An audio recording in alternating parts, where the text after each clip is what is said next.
রব্বানা যালামনা বলেন রব্বানা যালামনা আনফুসানা ওয়া ইল্লাম তাগফির লানা ওয়া তুরহামনা লানাকুনান্না মিনাল খাসিরিন বলে বলে মসজিদে কেঁদেছো, আসরের নামাজ পড়ে কেঁদেছো, যোহরের নামাজ পড়ে কেঁদেছো, মাগরিবের পড়ে কেঁদেছো, এশার নামাজ পড়ে কেঁদেছো। এ বান্দা, নামাজের মুসল্লা যখন বসে যাও, আমি আল্লাহকে তোমরা বারবার বলো, আল্লাহ গো আমার গুনাহ মাফ করে দাও।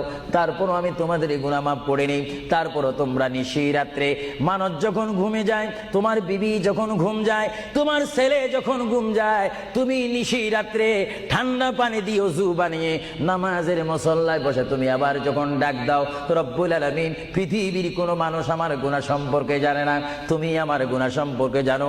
আমি এমন গুনাহ করেছি আমার বিবি জানে না, বিবি গুনাহ করেছে আমি জানি না। আল্লাহ তুমি সব কিচ্ছু জানো, হে আমার প্রভু তুমি আমাকে মাফ করে দাও।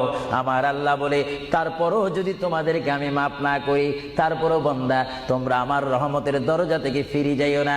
আমি তোমাদেরকে হুকুম দিচ্ছি, ওয়ালাউ আন্নাহুম ইয যালামু আনফুসাহুম জাউকা।